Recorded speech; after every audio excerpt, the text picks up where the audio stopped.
The New York subway is known for its surprises, talented musicians, incredible street artists, and sometimes encounters that defy any explanation. But today, we're diving into a story that started as a simple underground journey and ended with all the passengers staring in disbelief at a mysterious clown. Get ready, because this story will stir your imagination and leave you with more questions than answers. Where are you watching this story from? Let us know in the comments. Don't forget to subscribe to the channel and leave a like to help bring more stories like this. Want to know what happens next? It was a cold morning in New York, and the typical city rush pulsed within the subway. People hurried in and out, their eyes glued to their phones or lost in thought. The F line was especially crowded, with the usual hum of muffled conversations, the sound of the subway on the tracks, and automated announcements echoing through the stations. Then, when the train door opened at the 14th Street station, no one expected something so unusual to enter and break the monotony. With enormous red shoes, a colorful and patchwork outfit, and a face painted with a wide, melancholic smile, the clown stepped in. He carried a blue balloon in one hand and a small brown suitcase in the other. Despite his striking appearance, he didn't seem to be part of a performance. His steps were silent, calculated, and he moved to the center of the car, where he looked at the passengers as if searching for someone. For a moment, no one paid attention to him, or at least pretended not to. In New York, anything can happen, and most people learn to ignore what doesn't make sense. But there was something strange about this clown. He didn't say anything, didn't ask for attention. He just stood there, like a statue, with his painted eyes fixed on an invisible point. This began to cause discomfort among the passengers, who now glanced sideways, curious and cautious. A child, sitting next to her mother, pointed at the balloon. "Mummy, is he going to do a trick?" The mother, nervous, pulled the girl's arm and whispered, "Be quiet." The clown heard and slowly turned his face towards the two. He gave a slight smile, which somehow seemed sadder than friendly, and began to inflate the balloon without saying a word. As the balloon took shape, the subway entered the tunnel, and the lights began to flicker. The sound of the air filling the balloon seemed amplified in the growing silence of the car. Some passengers began to whisper among themselves, while others exchanged suspicious glances. The balloon, now in the shape of a heart, was handed to the girl, but without any extravagant gesture, just a balloon. The mother, hesitant, thanked him with a murmur while pulling her daughter closer. The tension in the air was palpable. The clown opened the small suitcase he was carrying, revealing seemingly random objects: playing cards, a cracked crystal ball, and an antique pocket watch. He held the watch in the palm of his hand, looking at the hands as if time had stopped. Then, as if coming out of a trance, he looked up again and began to speak. "We are all going somewhere," he said, his voice rough but full of emotion. "But do we know where?" These words, simple and loaded with meaning, made the entire car stop. It was as if he was speaking directly to each person there, looking into their souls. A man in a suit swallowed hard. An older woman clutched her purse in her lap, and even the teenagers with headphones seemed to pay attention. The clown remained there, standing still, holding the watch as if waiting for something or someone. What did he really want? This was just the beginning of a mystery that would completely change the fate of everyone in that car. The passengers began to exchange uneasy glances, as if seeking a collective explanation for what they were witnessing. The clown, still standing in the center of the car, continued to hold the pocket watch, his eyes slowly moving from person to person. It was unsettling. He wasn't there to entertain, that much was obvious. There was something deeper in his presence, something no one could decipher. "You there?" He pointed to the man in a suit sitting near the door. The man's eyes widened, and he instinctively placed his briefcase on his lap, as if the clown might steal something. "You're late. Always late, aren't you?"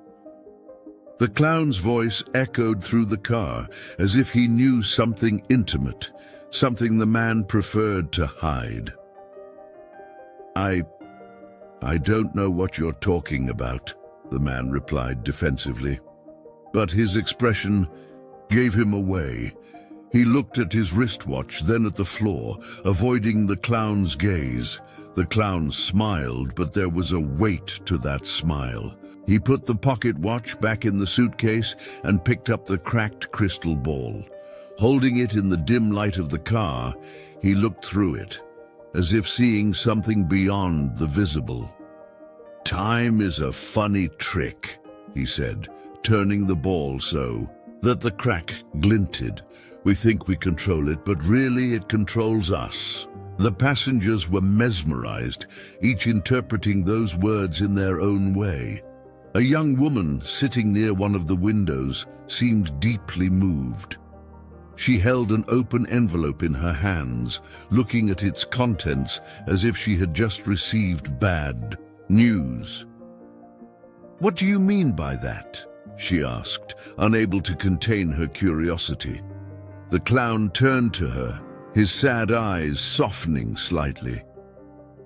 "I mean that sometimes time gives us choices, and sometimes it just takes things away. But today, it gave something to all of you. The question is, will you accept it?" That phrase hung in the air like a dense cloud. Some passengers began to murmur among themselves, trying to understand the meaning. Others remained silent, completely absorbed by the strangeness of the situation. The car seemed isolated from the rest of the world, as if that moment existed in a bubble, untouched by the frenetic pace of the city outside. Suddenly, the subway lights flickered again, this time more intensely. The sound of the tracks grew, louder, almost deafening. That's when the clown stepped forward, leaned down and took something out of the suitcase. It was a deck of cards, but the cards were not ordinary. Each one seemed hand-illustrated, with images ranging from happy scenes to disturbing figures. He spread them on the floor, forming a perfect circle. "Choose a card," he said in a firm tone. "Each one of you, just one. Don't be afraid. What matters is not what you choose, but what it will show." The passengers hesitated. Most of them thought this was crazy, but the discomfort of ignoring it seemed greater than the fear of participating. The young woman with the envelope was the first to stand up. With timid steps, she approached the circle of cards. Her eyes landed on one of them. A card with an illustration of a bird flying towards a stormy sky. "This one," she said, pointing. The clown merely nodded, picked up the card and handed it to her. "What is flying is not always fleeing. Sometimes it's going home." His words were enigmatic, but they seemed to strike something within the young woman. She returned to her seat with tears in her eyes, clutching the card to her chest. One by one, the passengers began to approach, choosing their cards. Each time someone chose, the clown said something that seemed strange at first glance, but echoed like a personal truth. When it was the man in the suit's turn, he chose a card with a cracked hourglass. The clown simply smiled and said, "Don't let the clock decide for you." As the cards ran out, the entire car seemed quieter, more introspective. There was something changing in that space, something no one could explain. But the question remained, what did the clown really want? So what do you think of the story so far? Don't forget to write your thoughts in the comments. I want to know your opinion. And if you haven't already, click the subscribe button so you don't miss any of the incredible stories we bring here. The subway car seemed suspended in time. Despite the constant sound of the tracks and the approaching stops, the passengers were completely oblivious to the world outside. Everyone held their cards, each with an image and an enigmatic message that seemed tailor-made for them. The clown, standing in the center, looked at the group with an expression that blended weariness and serenity. "You've made your choices," he finally said, breaking the silence. "And now it's up to each of you to understand what they mean. But remember, what matters is not the card itself, but what you will do with it." The clown's words carried an inexplicable weight, as if they had been drawn from a place much deeper than a simple magic trick. The man in the suit, holding the card with the hourglass, seemed more agitated than the others. He finally stood up, pointing at the clown with a trembling finger. "What kind of game is this? What do you want from us?" he asked, his voice rising. The clown did not respond immediately. He looked at the man with a disconcerting calm, then opened a barely perceptible smile. "I don't want anything. You already have what you need, but it's not always easy to see. That is it?" The answer only increased the man's frustration, but before he could say anything else, the subway entered a sharp curve, and the lights flickered again, this time more intensely. When they came back on, the clown was no longer in the center of the car. He had moved, almost like a ghost, to near the doors. "Wait," said the young woman with the envelope, her voice sounding firmer now. You can't just leave like this." The clown turned to her, his gaze filled with a mix of compassion and mystery. "I'm not going away. I'm just changing places. That's what time does, isn't it?" Before anyone could respond, the subway stopped at the next station. The doors opened with a hiss, but no one got off. The clown, however, made a slow and theatrical movement, as if bidding farewell to an invisible audience. "Remember," he said before stepping out of the car, "the choice is always yours, even when it doesn't seem like it." As soon as he left, silence took over the car. The passengers stood there, looking at each other, as if waiting for someone to know what to do, but no one moved.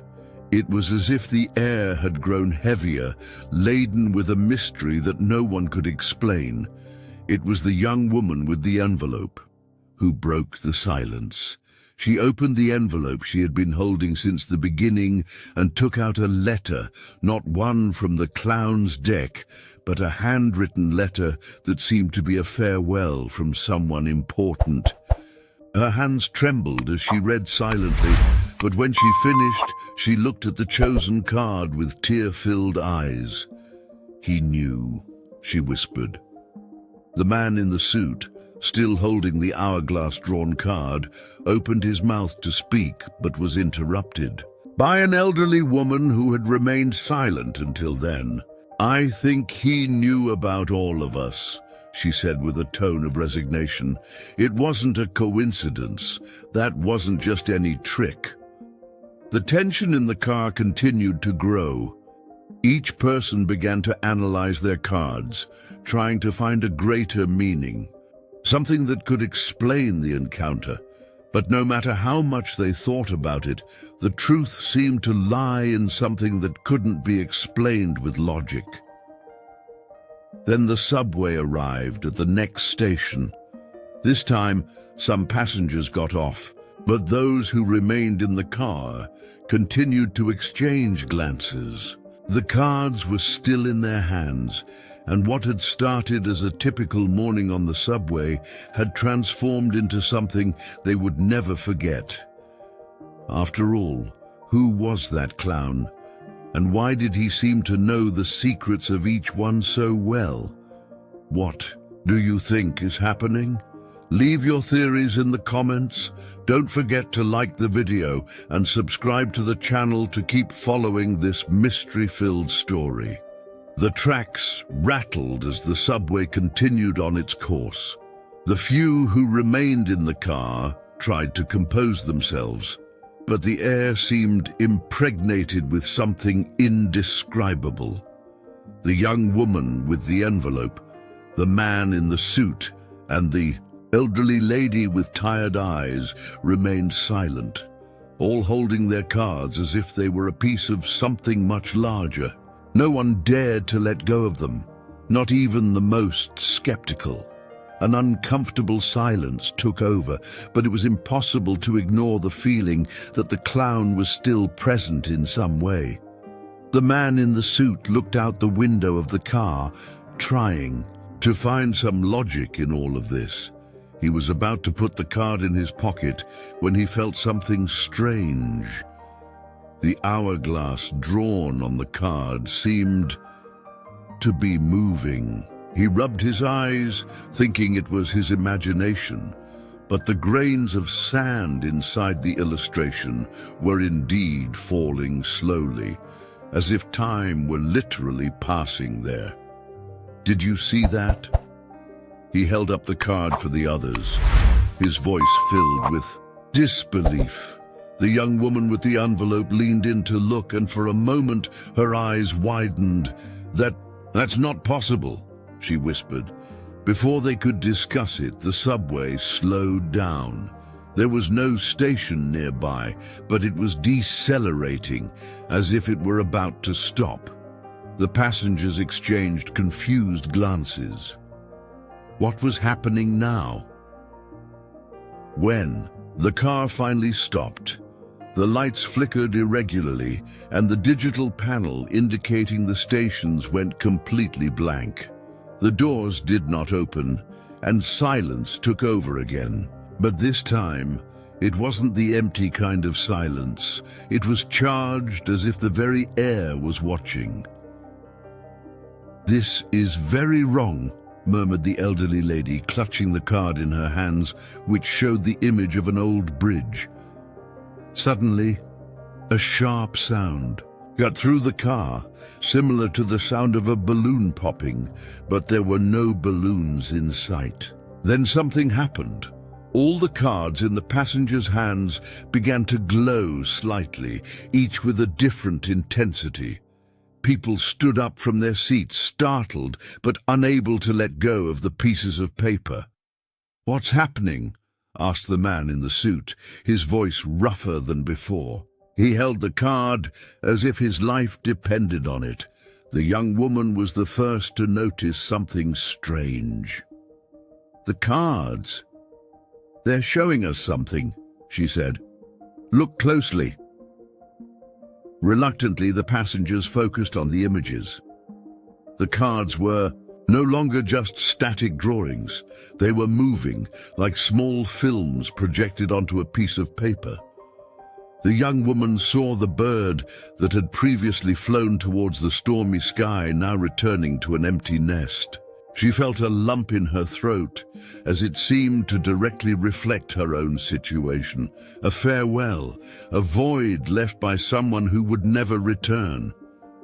The elderly lady with the bridge saw something different. The bridge was slowly crumbling, stone by stone. But then a figure appeared on the other side, crossing it with firm steps, even as everything collapsed.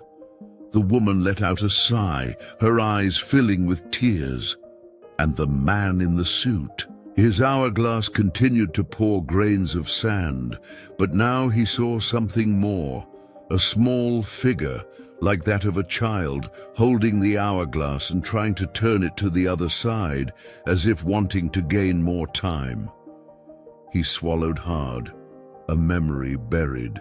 For years, returning with full force, the images on the cards were too personal to be a coincidence. Everyone in the car felt it, although no one could explain it. It was then that the sound of laughter echoed through the car. It wasn't joyful laughter, but something deeper, almost melancholic. It was him, the clown. Do you understand now? The voice seemed to come from all directions, although the car was empty. What's on the cards isn't a trick. It's a reflection of the choices you've made or failed to make. The passengers looked around, trying to find the source of the voice, but it was useless. The clown seemed to be everywhere, and his words hit each of them differently. "I've done my part," the voice continued. "Now, it's up to you to decide what to do with what you've seen. You can keep pretending nothing happened, or you can start acting before time runs out." Suddenly, the lights returned to normal, and the subway began to move again as if nothing had happened. The cards, now still, seemed ordinary once more, but something inside each of the passengers had changed forever. What do you think the clown meant by all of this? What could be the meaning of the cards? Leave your thoughts in the comments. Don't forget to like the video and subscribe to the channel to not miss the continuation of this mystery-filled story. Let's unravel this mystery together. The subway continued on its course, but the atmosphere in the car was completely different. The remaining passengers felt connected by something invisible, a shared energy that couldn't be ignored. Each one looked at their card, trying to unravel the mystery, while the clown's words echoed in their minds. The young woman with the envelope finally broke the silence. He wasn't just talking about time. He was talking about us, about choices we need to make. Her voice was low but filled with conviction. She held the card with the bird and looked at the envelope as if something inside her had changed. Choices? The man in the suit scoffed, trying to sound skeptical, but his tone betrayed his unease. He ran a hand over his face and looked again at the hourglass on the card. "And what do you think I should do? Believe me, my life is driven by tough decisions." The young woman shook her head, almost smiling. Tough decisions or excuses not to change? The question hung in the air, and the man fell silent. He opened his mouth to respond, but the elderly lady beside him interrupted. "She's right." Her voice was firm, almost authoritative. She held up the card with the bridge. "I spent years thinking. I was waiting for the right moment to act, but the truth is, I was just afraid." The young woman's eyes gleamed, as if something in those words had made sense. She held the envelope tighter and took a deep breath before speaking. "This envelope, it's from someone I lost, someone who wrote to ask for forgiveness before they left, and I never responded." The car fell silent again. Everyone looked at her, but no one dared to say anything. It was as if each person there understood exactly what she was feeling. "I thought I had time," she continued, tears in her eyes. "But time doesn't wait for anyone, does it? I carry this guilt every day, and now this clown appears and makes me think, maybe there's still something I can do." The elderly lady nodded, slowly, as if recognizing that pain. "Time only takes what we don't value, but if you think there's still something to be done, then do it.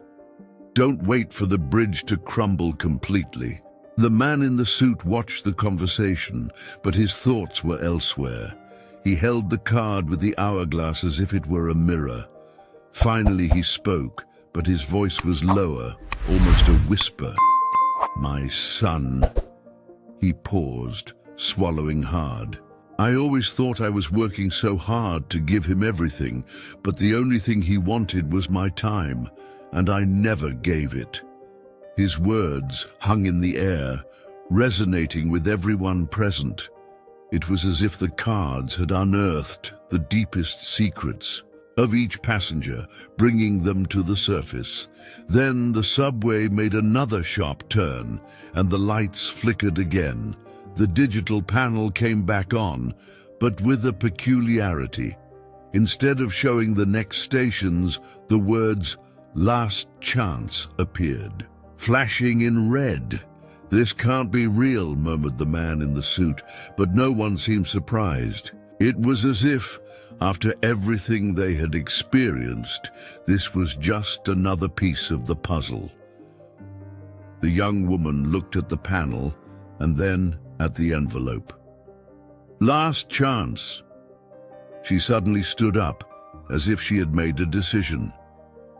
"I know what I need to do." "But what does that mean?" asked the elderly lady, her voice louder now. "Last chance for what? For whom?" The subway began to slow down again, but this time there was no station in sight. The lights grew dimmer, and the car seemed to move in slow motion. It was as if the train itself was waiting for them. "Maybe it's not a question for the subway," said the young woman, her eyes shining with determination. "Maybe it's for us." She looked at the other passengers one by one. "He gave us these cards for a reason. Maybe he showed us what we were ignoring. And now we have to decide what to do with it." The man in the suit hesitated, but then he stood up too. "I don't know what I'm doing," he admitted, "but maybe it's time to try to find out."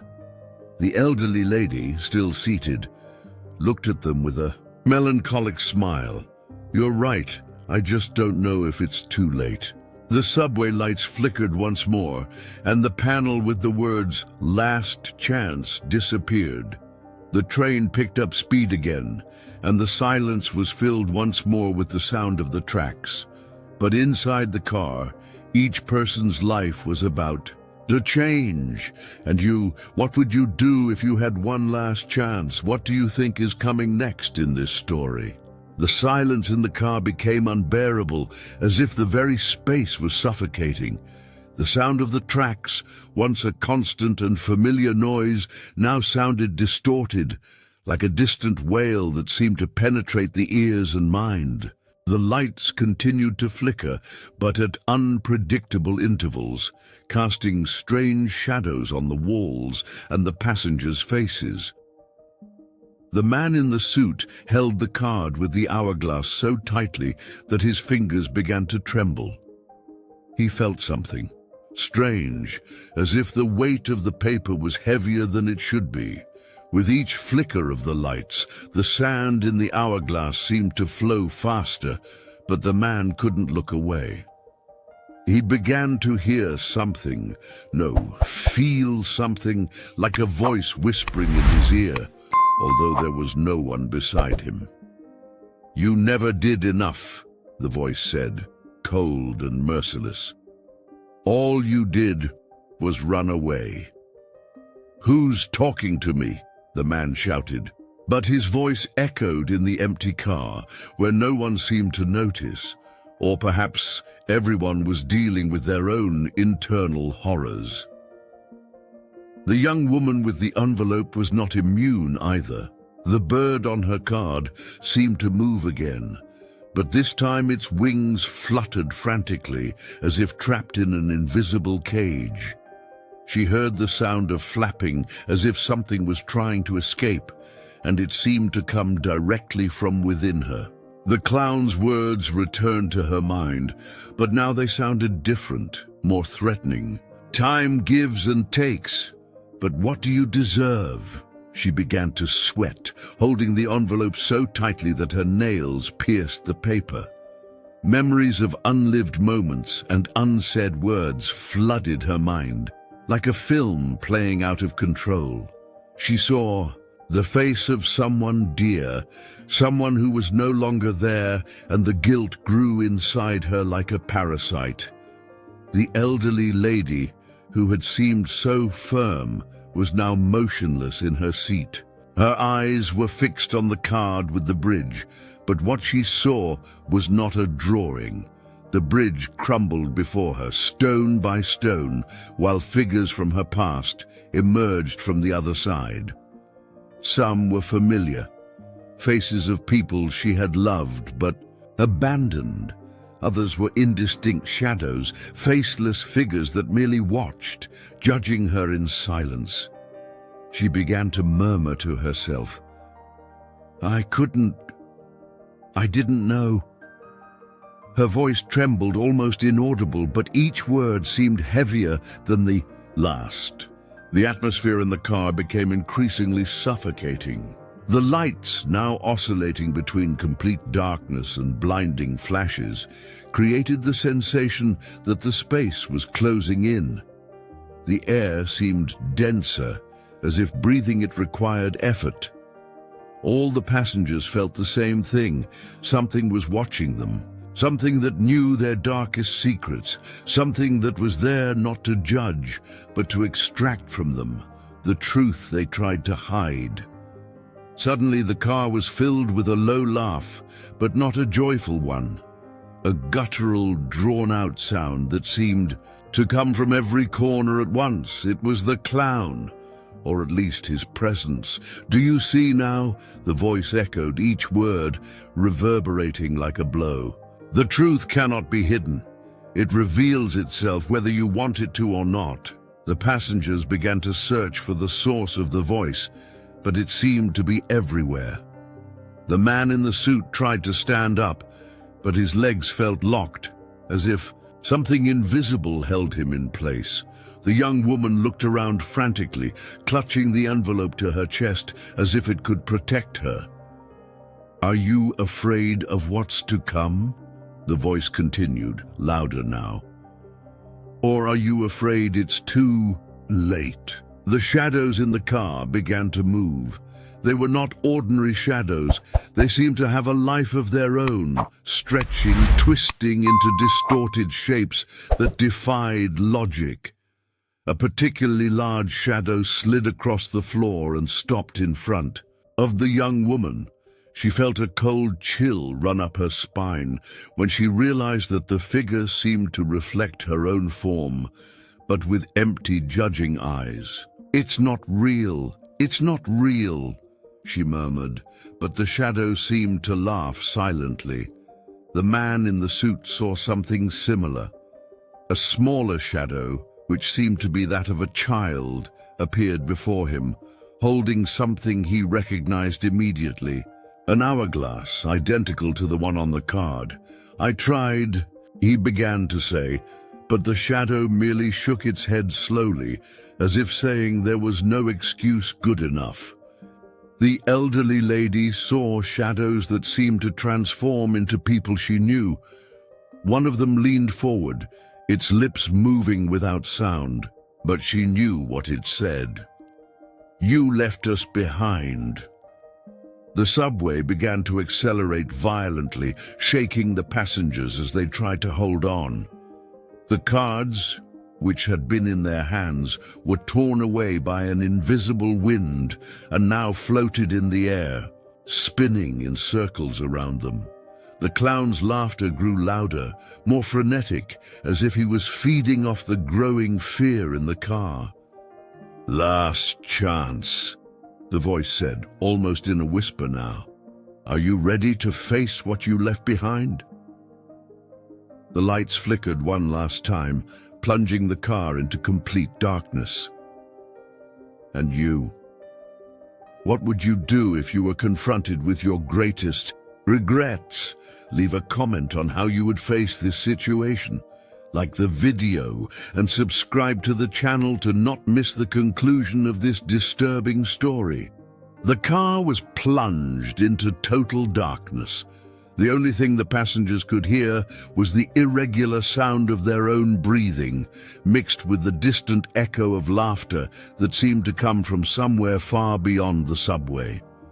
The floor beneath. Their feet seemed to vibrate erratically, as if the train were moving along a track that shouldn't exist. Is everyone seeing this? The young woman with the envelope spoke in a desperate tone, but her voice seemed to disappear into the air, as if the space was swallowing her words. She didn't know who she was talking to. When she looked around, she realized that the faces of the other passengers were beginning to fade into the darkness. The man in the suit was standing still, but not like before. He felt an oppressive weight on his shoulders, as if something were there, behind him watching. He couldn't turn his head, couldn't move. The familiar whisper returned, but this time it was stronger, more intimate. You failed him, no matter how much you try to justify it. He waited for you, and you never showed. I tried. The man's cry came out as a faint echo, lost in the abyss into which the car seemed to be plunged. The figure of the child, with his small hourglass, was now clearly in front of him. But he was not just a shadow. The man could see details. The eyes filled with something that seemed a mix of sadness and emptiness. The hands holding the hourglass tightly, while the grains of sand fell faster than before. Why didn't you come back for me? The figure's voice did not come from his mouth. It echoed inside the man's mind, repeating like a siren that couldn't be turned off. He fell to his knees, trembling, while the floor seemed to move away beneath him. The young woman, meanwhile, was facing something different. The shadow in front of her had grown, taking the form of a figure she recognized immediately. It was someone she loved, someone who had left. The words of forgiveness from the letter still echoed in her mind, but now they sounded like accusations. "Why did you never respond?" the figure asked, with a voice that was cold and cutting. I waited for an answer, a sign, but you remained silent. Why did you let me go without knowing what you felt?" "I didn't know what to say," the young woman cried, tears streaming down her face. "I was afraid of saying the wrong thing." "Afraid?" The figure took a step forward, and the young woman instinctively stepped back. Fear is not an excuse. You had the chance. You threw it away. Meanwhile, the elderly lady was trapped in her own torment. She saw the bridge again, but this time there was no one trying to cross it. She was alone. The void beyond the bridge seemed to pull her, as if it wanted to swallow her whole. "You did nothing," a voice whispered in her mind. "You waited and waited, and everything you built fell apart. You knew it would happen, but you never acted. I didn't know what to do." The elderly lady cried back, but her voice seemed to have no strength. She felt the floor open beneath her feet and realized she was in free fall. The words continued to echo, following her as she fell. "You waited and lost everything." The entire car seemed to be shattering, but not physically. The space around them was fragmenting like glass, revealing something behind it, an infinite void, filled only with whispers, voices that mocked, judged, lamented. And then, as if pulled by an invisible string, everything stopped. The car returned to its whole state, but the passengers were changed. The young woman was curled up in her seat, holding the envelope as if her life depended on it. The man in the suit was sitting on the floor, with the hourglass card in his hands, his eyes fixed on some invisible point. The elderly lady looked at the bridge card with tears silently streaming down her face. The sound of footsteps echoed in the car. Slowly, everyone looked forward. The clown was back, standing in the center of the car, but he was no longer smiling. His face, still painted, seemed darker, more empty. He looked at each of them with eyes that seemed to see everything. "Do you understand now?" he asked, his voice low but sharp as a blade. "Time is not kind. It does not wait. And the only thing it does is collect what you did not do." He took a step back, as if he were about to disappear again, but paused and tilted his head. "I gave you a chance, not because you deserved it, but because sometimes time offers something rare, an opportunity to correct. The question is, will you use it, or will you waste it like before?" Before anyone could respond, the lights flickered again, and this time, when they came back on, the clown had disappeared. The car stopped gently at the next station. The doors opened, and the fresh air from the platform entered, dissipating the suffocating tension. The passengers looked at each other, not knowing what to say. No one wanted to be the first to leave, but the young woman with the envelope finally found the courage. She looked at the others, her eyes still filled with tears, but now with a gleam of determination. "I know what I need to do," she said, before stepping out of the car. The man in the suit rose slowly, still holding the card. He looked at it one last time before putting it in his pocket and heading for the exit. The elderly lady remained seated for a few more seconds, looking at the bridge card. She sighed deeply, wiped her eyes, and finally stood up. "Maybe there's still time," she murmured before leaving.